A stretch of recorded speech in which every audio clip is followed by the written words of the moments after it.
Hey, everybody. JJ Cooper, Geoff Pontes, another of our prospect podcast, another of the recording it a little closer to publication time than normal. We have torn Geoff away from his 72 different screens that have MILB TV on all of them so that we could give you another of our prospect podcast. Geoff, great to see you. I appreciate again that you are. I know that you probably only have like 5 on that I can't see right now, because you're watching None, multiple starts, actually. I'm sure. None. No, I've had travel days. So you caught me last Tuesday as I flew into Florida, and there were 9 other people in my mother-in-law's house between my brother-in-law's family and my family and our kids and everything. So it was a lot of noise. This is a little bit easier. I'm back at home, but landed a little bit later, and my youngest son had lacrosse practice. So I ran here from lacrosse practice. I haven't even put on any games yet. I'll do that once we get off. That'll be I will do so, I will do so as well. We already missed that the Carolina Mudcats, what we described as the most interesting team in baseball, minor league baseball, but I would say baseball. That's where interesting baseball resides. Uh, most interesting team last week, which has the best record in the minors as well, but also had an 8-run inning for come from behind today. It's a lot of great stuff going on. So But today we're going to talk about catchers because kind of thought about we wanted to talk about this because we have 13 catchers in the Baseball America top 100 right now, which I feel like I can't say it's a record because we don't treat our live continually updating top 100 as the record setting one, right? Where it changes week to week depending on graduations and all, but 13's a lot. 13's a lot more than normal. So, Geoff, to kind of kick this off before we kind of dive into looking at these catching prospects and kind of the challenge, I want to say one of the main things we're going to talk about today is the challenge as you're a fan, if you're someone who works at Baseball America, or if you're a scout or a front office official of evaluating catching prospects. But are we just in a golden age of catching prospects, Geoff, or why do you think we have 13 of them in our top 100? yeah, and I feel like I've had this conversation over the last 10 years multiple times about a golden age of catching prospects. Sometimes in different contexts, maybe more in like a fantasy context.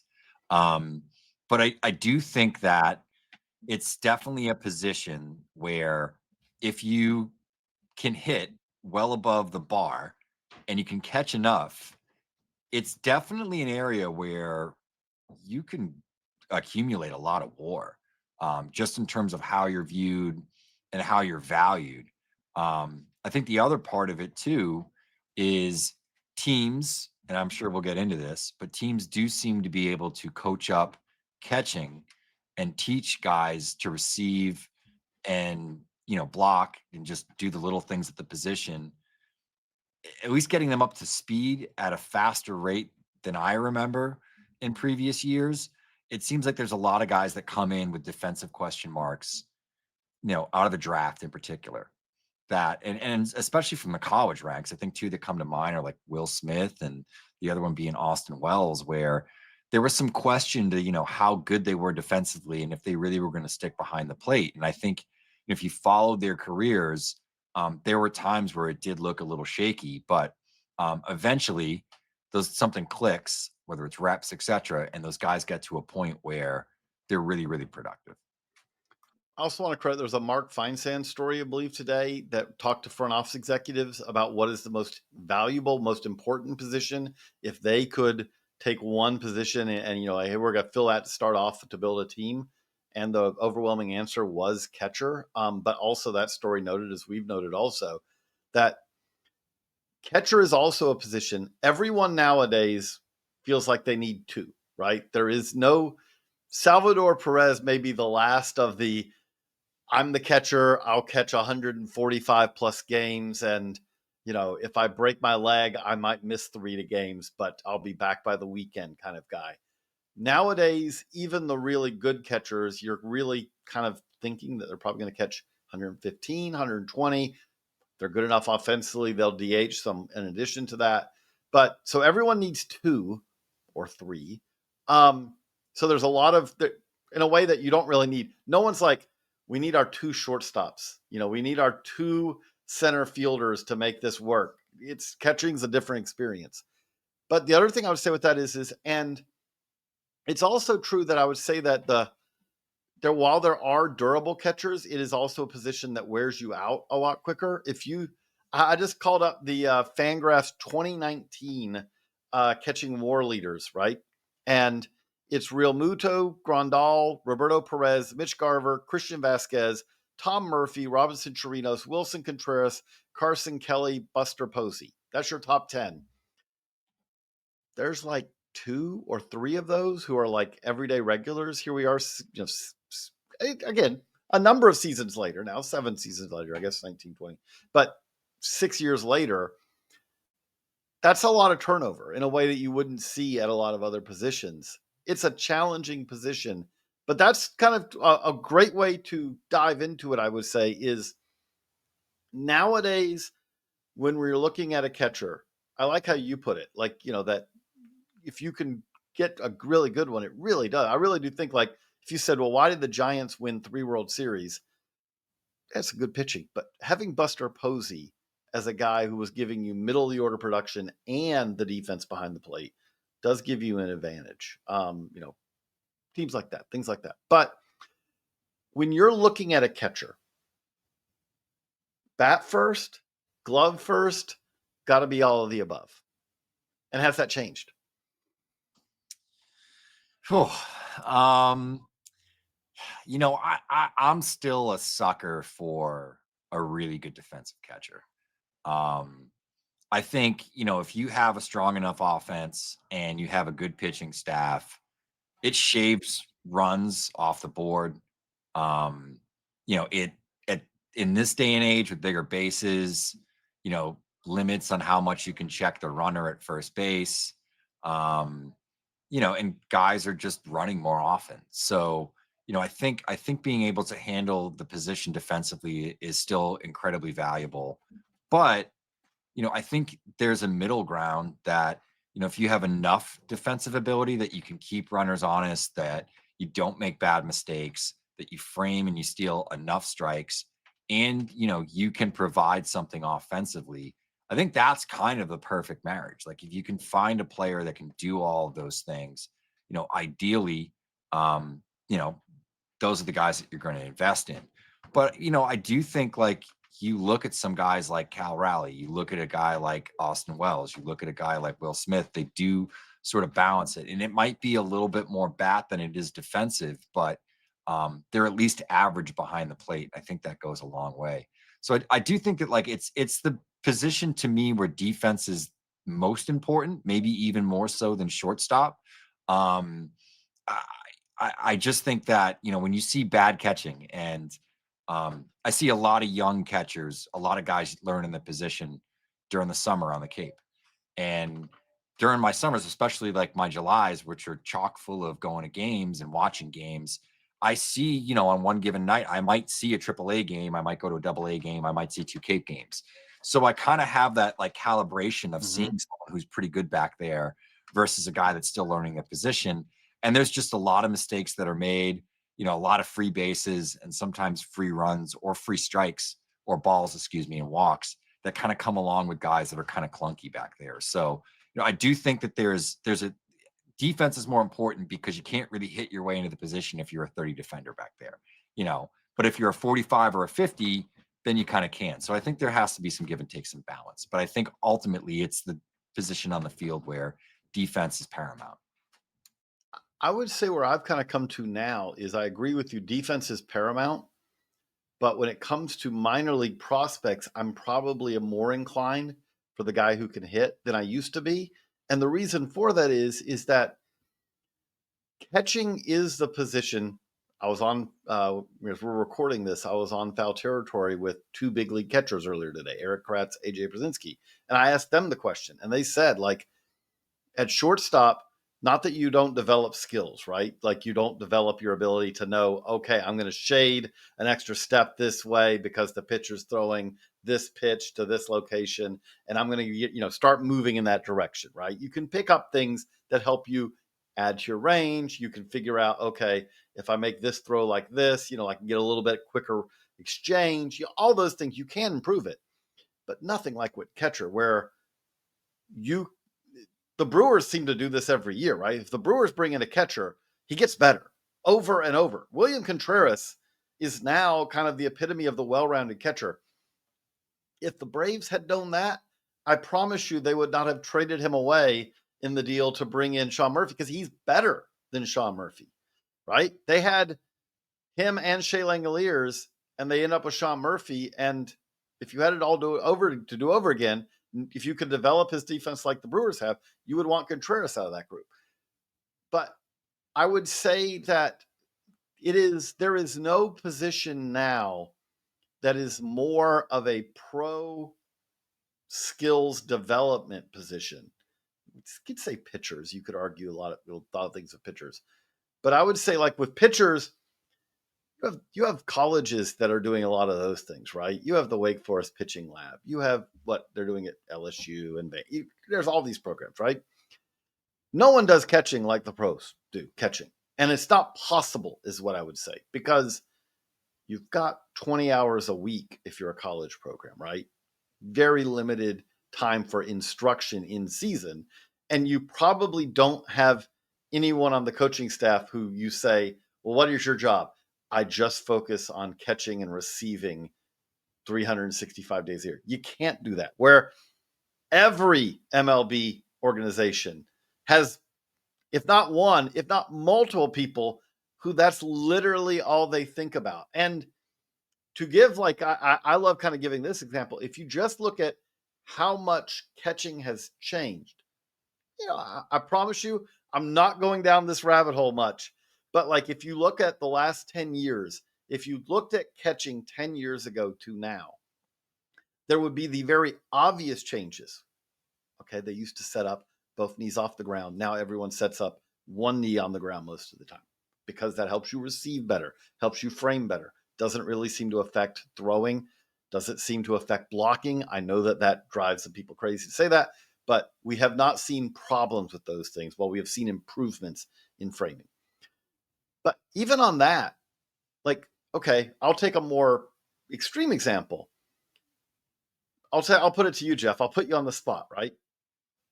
5 years ago, if you said, hey, I'm calling for a fastball low at the bottom of the zone as a catcher, and I know it's going to be probably, if it's executed properly, it's going to be a borderline pitch, right?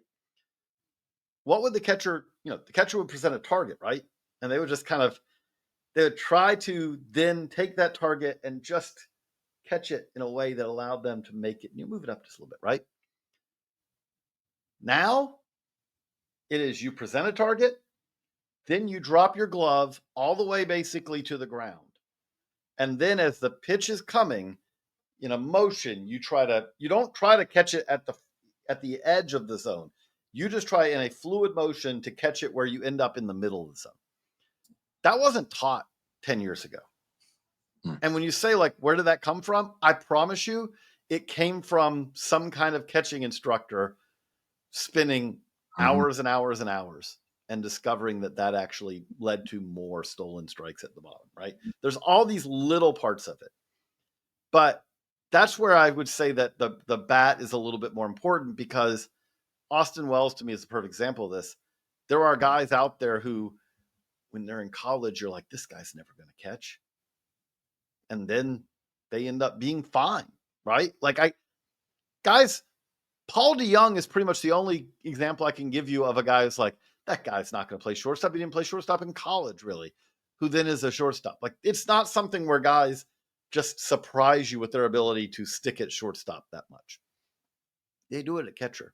So, okay, along those lines, got 13 in the top 100.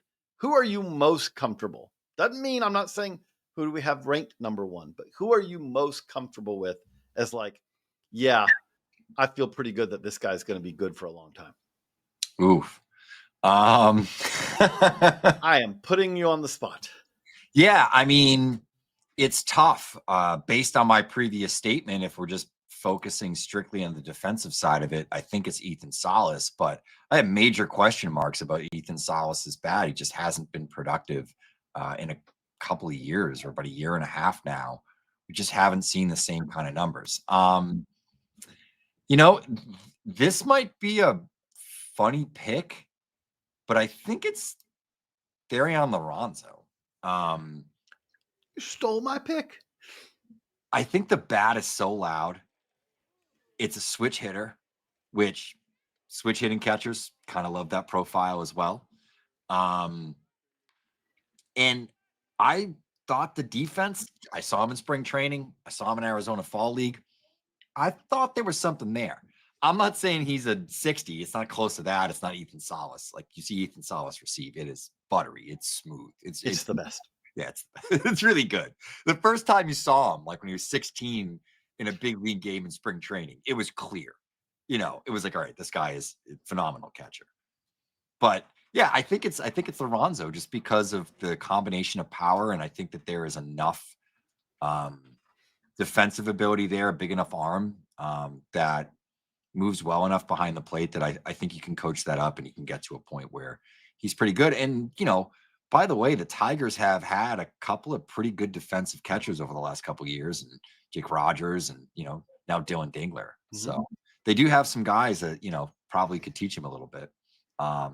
And, you know, I don't know what the catching coordinating or coaching is like within the organization. I think it's a pretty well-run organization, and they've done a great job with a lot of their prospects over the last couple of years. So I wouldn't be shocked if they have a good one.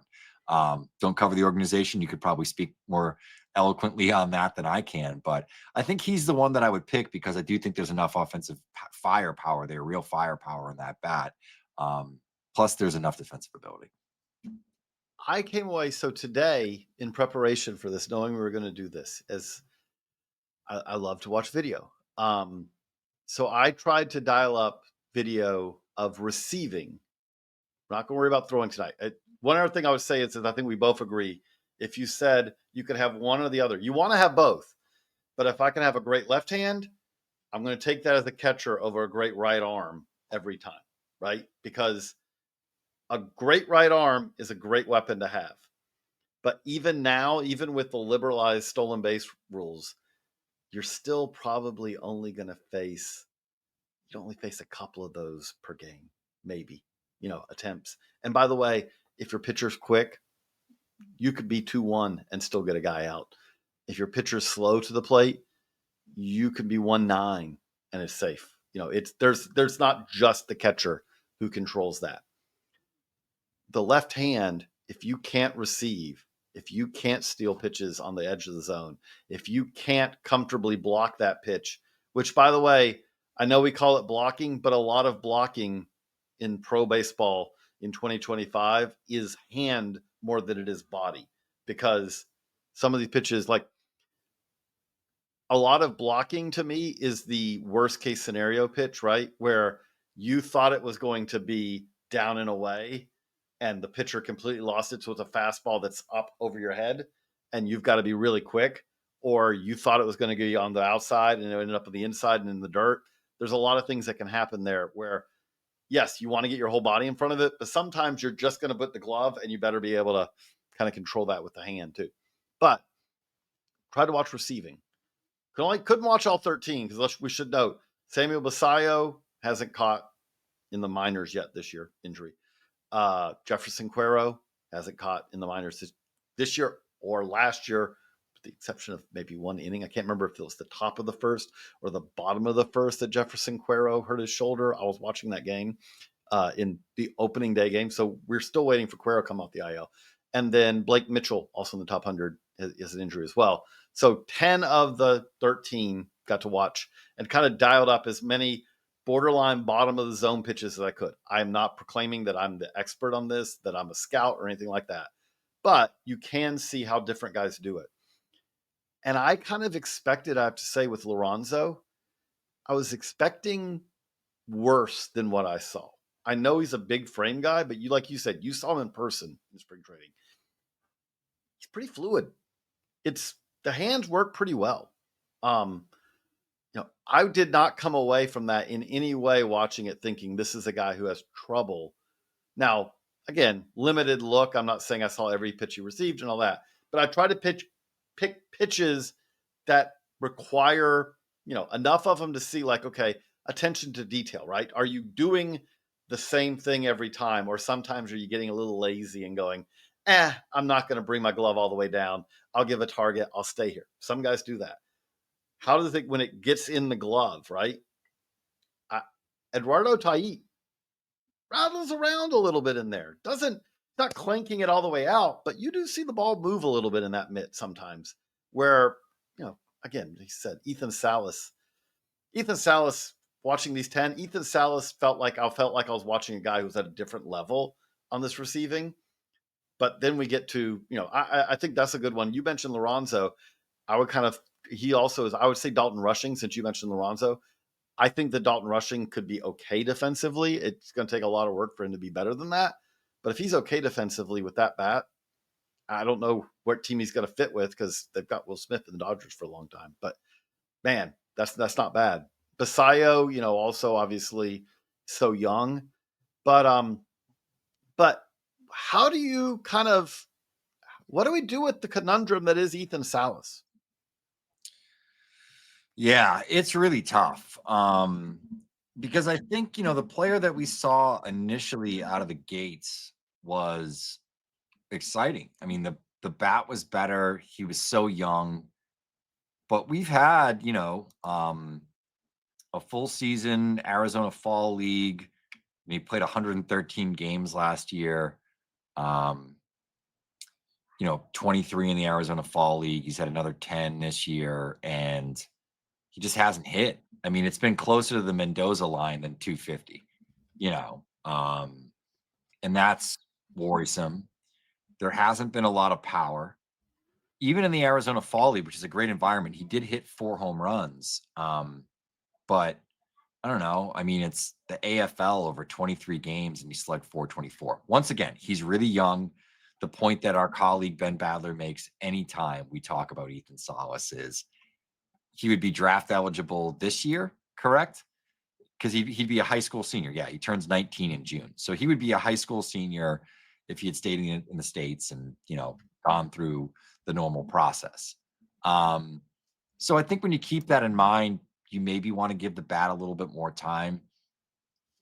I just don't know how much upside there really is with Salas when you see what the overall numbers have been. He is super young. He's played against much older competition. He's a phenomenal defensive catcher. But we've seen with these phenoms that just even treading water, right? Even showing the improvements. We saw Sebastian Walcott really struggle for a period of time and then make the adjustment and take a step forward. I think that's what I have to see from Salas this year. I have to see some adjustment over the next couple of months. And even if it's a struggle in the first half and then we see a really productive, positive improvement at the plate in the second half, I think that's enough for me to stay there. But if we're looking at another guy, another season where a guy has like a 80 WRC plus, regardless of what the age to competition is, I think we have to think about moving him down, regardless of how strong of a defensive catcher he is. So, it's unfortunate because he's so outstanding in one regard. And I think the upside and what we saw glimpses of, in his pro debut was really exciting. But at this point, there needs to be some production. The rubber has to meet the road a little bit. I would say with that when you said about stagnation, the guy I come to think about is Diego Cartaya, right? Who kind of emerged as this great young Dodgers catcher. The Dodgers seem to churn through a lot of these guys where they have a lot of great young catching prospects. But he had a great year. Then the next year it wasn't as good. And it's like, okay, there's some injuries. The next year wasn't great. And we moved him down, but it was like, you're still it's catching, it's hard, can take longer to develop there, all these things. And then you turn around and he's DFA'd, right? And now it doesn't mean he's still done as a prospect because the Twins picked him up. And the other thing I would say about it is the great thing about catching in many ways is if you're a 27-year-old, 28-year-old position player prospect at like any other position and it hasn't clicked for you, it's probably not going to. But there are plenty of examples of catchers who's like they didn't hit when they were 25. They didn't hit when they were 27. It's like, oh, at 31, they had the best offensive season of their career. And it's like, yes, because catching is really hard, you know? But okay, I'll ask it a different way. If you just said to say, we wave a magic wand, all of these guys are going to be average defenders. And by the way, we can promise you that's not going to be the case. But if we could, who would you then like? Because who do you think has the best offensive potential of our top 100 crew of catchers? Ooh, you know, I I would say it's Samuel Basallo. I would I go there too. I would think offensively, it's 30 home run pop. There's bat to ball ability. There's enough approach, good angles. He kind of checks all the boxes, and he's much younger than Rushing. Um, and I think I like the bat a little bit more than Lorenzo. Though I guess in the right circumstance, you could maybe argue Lorenzo. I just think Basallo's just a better hitter. So if the defense comes up, if he actually has the opportunity to catch a lot, there's been a lot of injuries and limitations in that concern. And then, of course, he's got somebody by the name of Adley Rushman, who's, kind of the franchise catcher for the Orioles. So I don't know, but I do think that the upside wise, that's the player I would go with because I just think the bat is remarkably good for a player his age. And he's another guy that, not as young as Salas. Maybe he hasn't played against players that are 5 years older than him, like Salas has this year, but it's been more like 3.5 to 4. Right. I So mean, he's 20 years old and he reached AAA last year, right? Like, exactly. and by the way, when we're talking about this, like with Salas, we said we haven't seen really that much impact. And Salas is younger, but Basallo's got 52 home runs in 332 games in the minors. There's real power there that you're not having to project. And I'm actually incorrect. He was 7.5 years younger than the average player in AAA last year. He's he's 6.5. He's 6.5 years younger than the average player in AAA this year, which is actually a bigger age gap between the average. And obviously, AAA has a lot of like guys who are in their Oh, 30s, sure. But but they also have major league experience more often than not. Um, but it's a bigger gap than actually what Salas's gap is this year, which I think is 5 years and 1 month is the difference between him and the average age in the Texas League. So Basallo has actually been consistently producing against significantly older competition and has done so throughout his entire career, dating back to 2023, which was his full season debut. So as long as the catching's there, I just think he's such a phenomenal hitter. One of the better hitting prospects in baseball, regardless of position. right, if you told me that he could never catch again, he'd still be an elite prospect because of his bat. He could be a first baseman and rank in the top 25 easy. Yeah, no questions. You mentioned, I would say that those are him and Rushing are probably the two best hitting prospects in this, but I think it's worth mentioning one of your favorites, Moises Ballesteros, who also kind of fits into that. Just, I think we both feel really comfortable that Ballesteros is going to hit. Is that a fair way to put it? Yeah. And he's been getting a lot of run at first base. Hasn't been bad over there. I don't think his catching is as bad as like people think it is. Um, I think his body is bad enough that people think his catching's. But it's Alejandro Kirk-esque, where you just look at the body and you say that guy can't catch. and he's a little trimmer than he was. He's still big though. He's still big, but there's big catchers. Francisco Alvarez is a big guy. It's kind of a similar build. Yeah, I think just from like a pure hitting, like a pure hitter, you want to use that kind of cliche expression, guy that, can hit a variety of different pitch types in a variety of different locations to all fields. He does that. Good approach, keeps a tidy zone. There's power on contact and he doesn't have to sell out for it. Yeah, I just think from a hitting perspective, he maybe has the best hit tool of any of the players we're talking about. Okay. Before we wrap this up, we talked about there are 13 catchers on the top 100. That means that there aren't that many that I would say that are knocking on the door, but there are a few. Who is a catcher that you like a non-current top 100 prospect who you wouldn't be surprised to see again? Maybe we make it to 14, maybe we make it to 15 at some point this year. I think Jimmy Crooks of the Cardinals, we got good feedback on him. The data that we got in terms of framing and some of the defensive numbers that we've seen through sources, he ranked really, really highly, like surprisingly highly. Was also the Texas League MVP last year, so he can hit. He's hit since he was at Oklahoma. I think he's a guy that legitimately could get added to the top 100 as players start to graduate. And I have to look at who has at bats and who's up against it. I'm sure we have someone pretty soon. He's a guy that could potentially, slide into the back end of the list, and I think is a reasonable pick, and does a lot of things well. And like I said, the defense grades out well, and he was kind of drafted as a hit first prospect. The Cardinals also have, to their credit, there's a lot of negative stuff you could say about them over the last 5 to 6 years. They've consistently churned out pretty solid catching prospects. I would agree on Crooks. I'll give you two more. I'll say Alfredo Duno is a guy who's been on the 100 before. If he can stay healthy, big body guy, but there's a lot of power potential there. But I'll go with Cooper Ingle. Guardians is another guy who pretty pure hitter. It's a little bit unconventional from a standpoint of I would say it's hit over power, and usually your catching profile is more power over hit. But there's really good catching, really good hitting ability there, and I think he's steadily gotten better defensively. When we talk about guys who, this is the guy who kind of fits that mold of he played multiple positions early in his college career, developed, and then kind of went more and more back behind the plate more full time. Has really worked at developing as a receiver, developing as a thrower. I would say there's still work to be done there, but we've definitely seen improvement.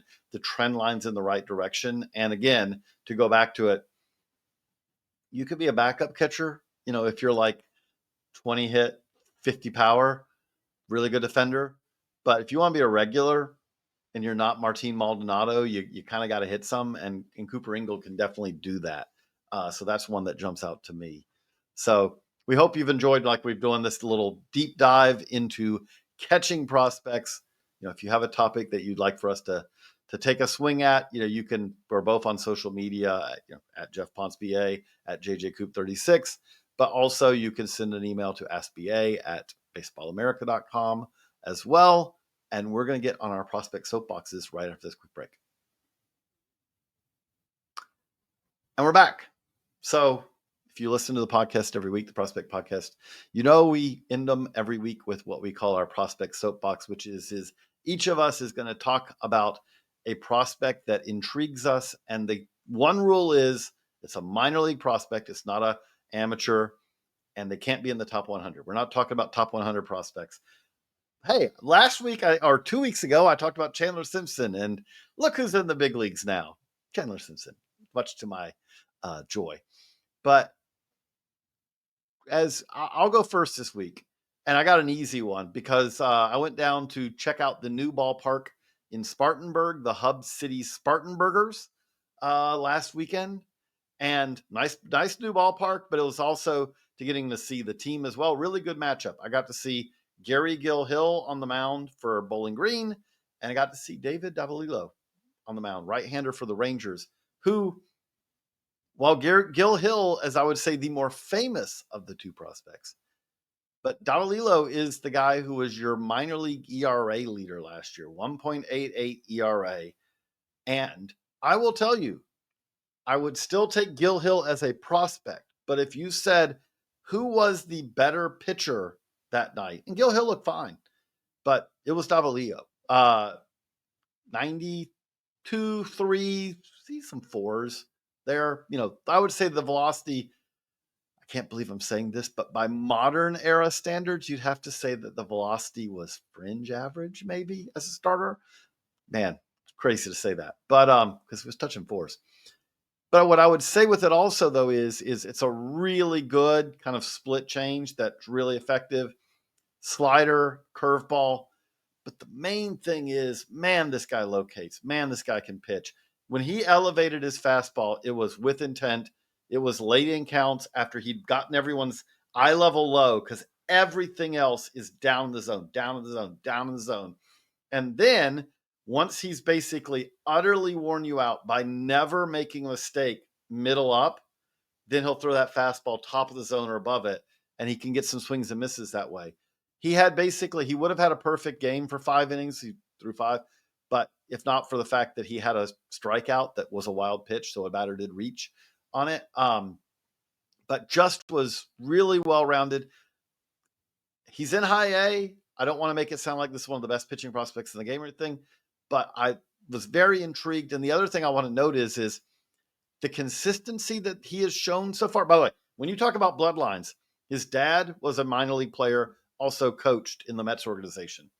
Grandfather, Vic Davalillo, who, if you are a baseball historian, you'll know, like all-star, Gold Glover, key member, played on multiple World Series teams. Pretty much Venezuelan baseball royalty is the way I would say it. But he's got, by the way, he has a younger brother, David does, who Gabriel Davalillo, who is one of the best prospects in the Angel system, signed this past international signing period as their top target, catching prospect number 13 in the Angels organization as well. So this is a baseball family. You see that savviness, but the stat that I will kind of step off this soapbox with is Davalillo, who's now been pitching 4 years, right? He had an outing in the Arizona Complex League in 23 where he gave up 4 runs in 2 innings. That was his worst outing. That's the only time in his career he's given up 4 runs. I don't mean 4 earned runs. I mean 4 runs. He also has only had 3 outings in his career where he's given up 3 runs. Every other outing of his career has been 2 runs or fewer. He's never really, in his pro career, everyone has bad outings. He's never had that outing where the manager just comes out middle of the inning. It's like, just didn't have it tonight, David. Don't worry, you'll get him next time. He's never done that yet. It's amazing. He basically has been Mr. Consistency time and time again, where if you give him the ball, I know I'm dooming him. I know that we're recording this, and I know that he's going to go out there at the end of this week, and it's going to be like 1 2/3, and it's going to be like J.J. Cooper utterly jinxed him. But let me say, as we record this, I hope that doesn't happen for him, but as we record this, it is remarkable just how steady, how consistent, how reliable he has been so far in his young career. So that's mine. So, Geoff, who are you interested in talking about tonight? I'm going to go with somebody who's been as hot as just about any player in A-ball, any high school draftee from last year. That is the White Sox 2024 second rounder, Michigan high school prep bat, Caleb Bonemer. Really exciting player. I think you look at, what he's done at the plate so far this year. I mean, sure, it's 13 games, it's 47 at bats, right? So take it with a grain of salt. Small sample size alert. Sure, exactly. Small sample caveats apply here, but 319, 452, 532. He's got 7 extra base hits, 10 walks to 12 strikeouts. He actually has an even amount of RBIs to strikeouts. And then the underlying data is really good as well. Just throw some numbers at you here. EV 95. I didn't get 90. I got a 95th percentile. It's just a little bit more accurate. 106. He's 93rd percentile in WOBA, 84th percentile. This is among all A-ball players in ex-WOBA. WRC plus, 90th percentile. Swing decisions, more mid-grade. It's like 70th percentile. He does chase a little bit. But the strikeouts and swing and miss at a pretty good rate. And then just like the hard hit rates, like 89th percentile. He's hitting the ball well consistently. In terms of his athletic testing, I did a little bit of digging. He tested size, athleticism, power, speed, all that stuff, like almost spot on to Gunnar Henderson. I had somebody actually ask that question in the chat. I had a really good chat today. I want to say shout out to the folks that were putting in questions, because I felt like I had like 20 or so like really interesting questions. This one actually made me think that I had to go out and do some research on it and be like, I don't think Bonemer was quite the athlete that Gunnar was, but it turns out that he was slightly better athlete than Gunnar was at that same age. Now Gunnar got up to like 220 pounds. If Bonemer can add similar mass, it's a similar size frame, similar athletic profile. He's hitting the ball hard. He's producing in games. I'm not saying he's Gunnar Henderson, but I do think this is like a very interesting, similar profile And he's a from, shortstop, third baseman. yeah. And Gunnar was from Mississippi or Alabama. It wasn't like, top tier high school competition. Probably might be a little worse, or at least comparable to Michigan. Michigan's been pretty good in terms of high school comp the last couple of years. I'm still going to They have say, I'm still going to go with warm weather, basically better than cold weather. probably, but the population isn't as high, right? So there's some trade off there. I don't know, but it's probably Also, it's Michigan, so you start every, or at least if they haven't changed the rule, you start every count with a 1-1. a 1-1. Yeah, that's right. That's did he play in the Catholic Conference? I think that's just a Catholic Conference rule in Michigan. So I have to ask on that. I Orchard remember Lake who was is the very Cardinals bad. outfield prospect, first rounder. Yep. I just Yeah. blanked on the name, but there was a Cardinals outfield prospect like 10 years ago or whatever. Who that was when I first was introduced to the 1-1 rule. Yeah, I think it's just Catholic Conference. Just haven't talked to Brian Sikowski, former coach in the Catholic Conference, about that. I think that's just a Catholic Conference thing. So I think it's like Orchard Lake, Brother Rice, some of those schools. But I mean, a talented hitter. We're seeing it in pro ball. He's hit the ground running. And I remember him really busting out at PG National back in 2023. He was kind of up and down depending upon the event and where you saw him. But there were some folks that were really high on him. And so far, it looks like a legitimate bat with some upside. He's one of those kind of athletes and body types that it's maybe questionable. Maybe it's a shortstop, maybe it's a third baseman, but the arm is there, the actions are there. I don't know. I think this is one that I think this guy could be trending toward the top 100 if he's still producing like this and has this kind of underlying data come June 1st. 100% agree. 100% agree. He's exciting. And that would also, let's just be clear. We talked about this on the draft podcast recently. If you look at the White Sox and you say, okay, White Sox hitting draft prospects, right? Hitters that they draft, not trade for, not sign internationally. Been a pretty bleak list. Pretty bleak. It's really bad. Like, I went back and looked and was kind of shocked, because even the slam dunks, like an Andrew Vaughn, has not been a slam dunk. It's not Nationals bad. Let's be clear. Nationals bad is as bad as it gets in the last 15 years. We wrote about that. I need to update it.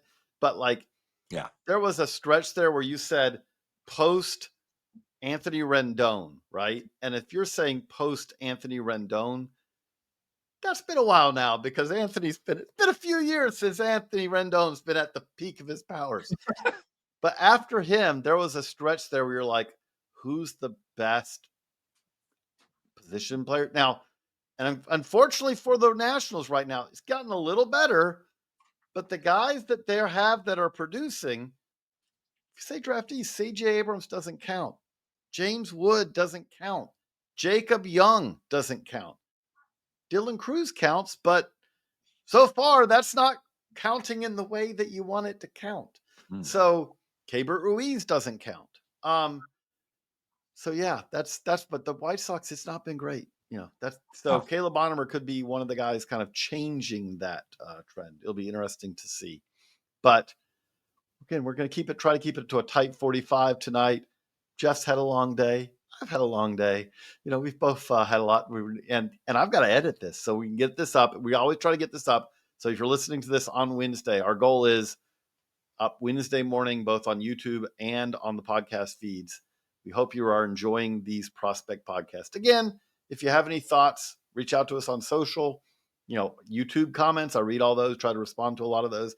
Had a fun one today where I had comments today. One where someone was telling me that Mickey Mantle ran a 3 flat from home to first and from the left, and 3-2 from the right. And I mean, if you'd have said any other player from that era, I would have to rely on research. But I happen to know a scout who's no longer with us, but who I got to sit with at multiple games. And one time I said to him, "Who's the fastest guy you ever saw? You ever timed?" Thought about it for a second. He went, "Mickey Mantle, when I was, with the Yankees back then in his prime." And I said, "What was he?" He said, "I got 3.4." So not three flat. And then the guy told me I should go Google it. And I'm like, which was fun because I'm like, I don't have to Google it. I talked to someone who actually did that at the time, not someone who said this is what they saw 100 years later or whatever. But so we had that, but we also had someone who told us on YouTube today that no high school pitcher could throw 100 with a Stalker Pro 2, which was able to say on that one too. Yes, they do. And I can say that because you know what we've seen from a high school pitcher on the Baseball America Stalker Pro 2, 100 miles an hour or more. So, that was fun too. But if you have comments, we love to hear them. Even the ones that I might disagree with. I'll try to politely disagree with them and all. So for Geoff, I'm JJ. So long, everybody.